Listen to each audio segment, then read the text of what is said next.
México ha sufrido toda una serie de reformas electorales desde 1977. Tuvimos una en ese entonces, tuvimos tres en el sexenio de Carlos Salinas de Gortari, una en 1996, otra en el 2007 y una más en 2014. Mucha gente piensa que, de hecho, hemos mejorado de forma radical la forma en que tenemos elecciones. La alternancia se ha convertido, de hecho, ya en una práctica común en nuestro país. Y sin embargo, si vemos las encuestas de opinión, la gente sigue sin creer que tenemos elecciones realmente libres. ¿Es cierto o no es cierto? Para mí es un placer estar con Jorge Alcocer. Jorge Alcocer es el director de la revista Voz y Voto que tengo aquí conmigo. Es un hombre con mucha experiencia electoral.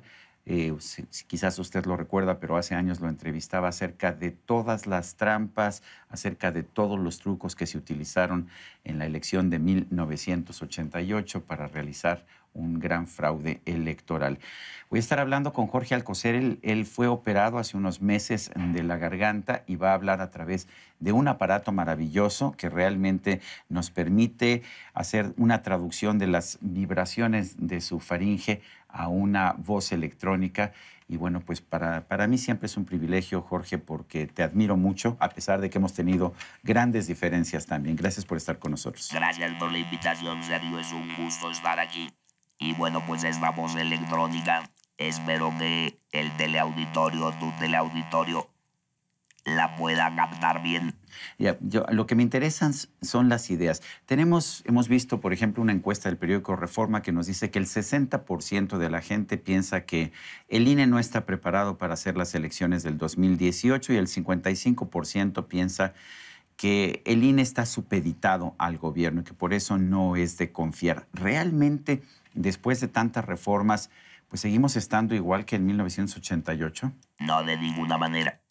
México ha tenido cambios sustantivos, sustanciales, no solamente en el ámbito electoral, en muchos otros, pero del que estamos hablando es del electoral. Hoy tenemos elecciones competidas, tenemos incertidumbre en el ganador, tenemos acceso de los partidos a recursos públicos, a la radio y la televisión en forma gratuita. En fin, tenemos un modelo muy distinto al del 88 y sin embargo, Sergio, tienes razón, la autoridad electoral sigue sin merecer la confianza de la mayoría de los mexicanos. La encuesta a la que haces hoy referencia, aunque tendría yo algunas observaciones, pero las dejo de lado, es muy reveladora. 60% más o menos de los mexicanos, si a la encuesta atendemos, no confían en el Instituto Nacional Electoral. Y esto me recuerda lo que parece ser una ley de hierro en esta materia. La confianza tarda años en construirse. La desconfianza es cosa de un minuto. Pero además vemos que nunca los perdedores aceptan una derrota, siempre dicen que son objeto de un fraude electoral. Ese es el otro problema. Ahora esto no viene de esta elección del pasado domingo 4. Yo creo que el mayor daño a la credibilidad de la autoridad electoral se lo infringió Andrés Manuel López Obrador en el año 2006, cuando no solamente se negó a reconocer el resultado de la elección de aquel año que perdió por medio punto porcentual frente a Felipe Calderón, sino que además de no reconocer el resultado, ha sostenido durante todos estos años lo que yo considero es una falsedad, que es que hubo un gran fraude en el año 2006. Pero ese daño causado a la autoridad electoral, que era entonces el IFE, no se ha podido reparar. La autoridad electoral, antes el IFE, después el INE, no han logrado recuperar los niveles de credibilidad que el IFE ganó. Sobre todo se dio por las elecciones del 2000 y del 2003. Tenemos entonces una autoridad electoral a la que los mexicanos evaluamos no en función de lo que hace, sino en función de quién gana. Si gana el que yo quiero, le creo a la autoridad.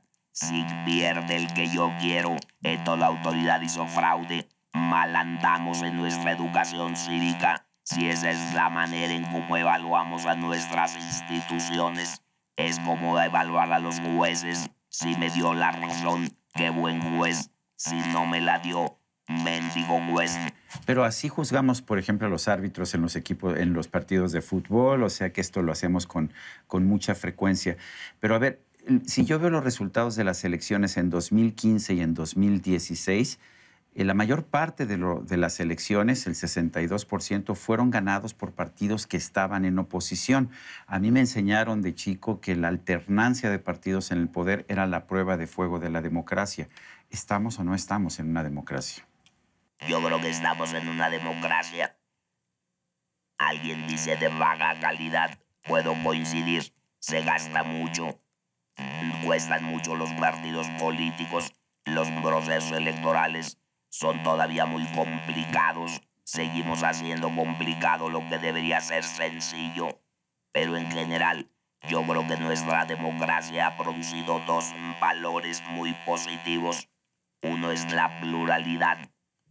Cuando tú y yo éramos jóvenes, no tenemos por qué remontarnos tan atrás.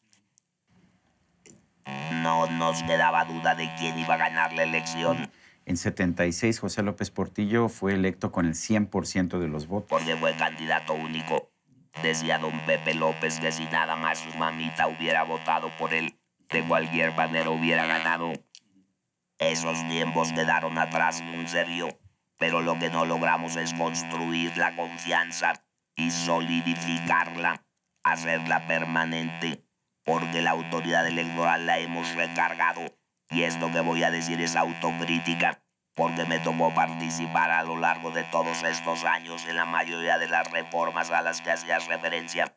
Cargamos a la autoridad electoral de demasiadas tareas y para colmo, en la reforma del 2014, que yo creo que fue la peor reforma que podíamos haber imaginado, una reforma contrahecha, una reforma escrita sobre las rodillas por una serie de legisladores que lo que pensaban era que así iban a asegurar a sus partidos ganar las elecciones. Esa reforma de 2014, Sergio, lo que hizo fue nacionalizar el pleito. Fíjate, se tragó a la Ciudad de México, al INE. Los pleitos de hoy tienen lugar en Saltillo, en Toluca, en Minatitlán o en Tepic, Nayarit. Nos trajimos el pleito a la Ciudad de México sin darle a los nayaritas, a los coahuilenses, a los mexiquenses o a los veracruzanos ningún plus, ningún valor agregado. Pero el PAN además impulsó y aprobó, por ejemplo, esta reforma porque dijo que así se evitarían los fraudes a nivel local y está protestando un presunto fraude en Coahuila. Y anda ahí como la zarzamora. Ahora andas yendo a la OEA a quejarse cuando todavía no termina aquí de agotar los procedimientos que entre ellos mismos construyeron. Pero ni siquiera estuvieron en el conteo, ni siquiera quisieron estar en las sesiones del recuento de las actas. Porque hay que decirlo con todas sus letras, querido Sergio. Porque el Ricardo Anaya mintió. La noche de la elección dijo que tenía las pruebas de que había ganado. Se declaró triunfador a las 6 de la tarde con 1 minuto. Luego mandó un tuit a las 6:04. Ahí están los tuits. Y dijo que tenían las pruebas. Fíjate, dijo dos cosas que fueron mentira. Dijo que tenían las encuestas de salida que les daban ganador. No fue capaz de mostrar una sola de ellas. Una. Luego dijo que tenían el 100% de las actas y que con sus actas ellos podían demostrar que ganaban. Es hora de que no ha mostrado las actas. ¿Dónde están? Bueno, si se retiró del conteo es porque sabía que las actas no le eran favorables, ¿no? Pero aunque se haya retirado del conteo, la copia del acta se le Ellos la entregaron tienen, a sus claro. representantes la noche misma de la elección cuando en la casilla hicieron el escrutinio y cómputo. A menos que el PAN vaya a culpar al INE de que sus representantes en Coahuila no llegaron a las casillas. Eso también es culpa del INE, pregunto yo. Ahora bien, vamos al Estado de México. Se dice que ahí el problema fue la compra de votos. ¿Se puede impedir la compra de votos? Yo creo que se puede lograr, que los gobiernos federal, estatal o municipales, porque todos le entran y no importa de qué partido sean, estén usando recursos públicos y programas sociales para coaccionar el voto. Yo no veo serio por qué tienen que armar grandes mítines para entregar los beneficios de los programas sociales. ¿O qué demonios tiene que andar haciendo el jefe de la oficina de la Presidencia de México repartiendo despensas y licuadoras en el Estado de México? ¿O repartiendo tarjetas para que las señoras se hagan estudios de las clínicas de salud? ¿O el cinismo al que llegó Erubiel Ávila, pregonando a los cuatro vientos que él no estaba inaugurando obras, sino solamente entregándolas? Bueno, hemos llegado a un grado de reto a la autoridad. Y la autoridad difícilmente puede hacer algo. La autoridad electoral, me refiero, Sergio, si no hay una lealtad democrática, una lealtad elemental de los gobernantes con la democracia. Y lo que se dedican es a burlarse de la democracia, a burlarse de la ley y a burlarse de la autoridad electoral. Tenemos una democracia sin demócratas. Es una buena observación. A esta democracia le hacen falta demócratas. ¿Qué habría que cambiar? ¿Habría que cambiar nuevamente las leyes electorales? Porque las hemos cambiado tantas veces. Hoy hay quien dice que, pues, que todo se resuelve con una segunda vuelta. Bueno, a ver, yo creo que ya primero ya dejemos que las cosas avancen al 2018 sin más reformas, porque además ya la Constitución no nos lo permite. Habría que cambiar la Constitución para hacer una reforma electoral. Así es, y eso ya es un poco barroco. Sí. Dentro de eso viene la idea de la segunda vuelta. Yo lo que sostengo es que la segunda vuelta es la solución a un falso problema. Se inventaron un fantasma y ahora andan viendo cómo lo exorcizan o a ver cómo le pintan la sábana de algún color. Jorge Alcocer, director de Voz y Voto y además uno de los arquitectos de las reformas electorales de nuestro país, las que nos dieron la democracia en la que no todo el mundo cree.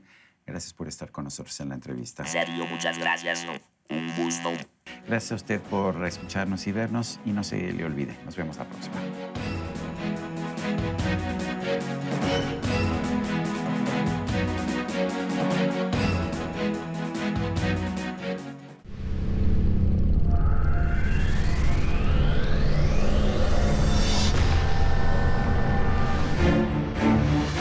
Azteca Documentales presenta la culminación de la saga El Error, ficción, miedo, debacle.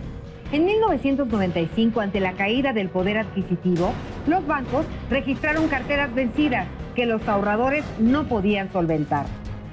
Falta de garantías en los créditos otorgados, tasas de interés que se dispararon hasta en un 110%, escasa o nula supervisión financiera, la devaluación del peso y la caída abrupta del poder adquisitivo condujeron al rescate bancario a través del llamado FOBAPROA, que abrió las puertas a usos, abusos, fraudes y complicidades del mismo sector bancario.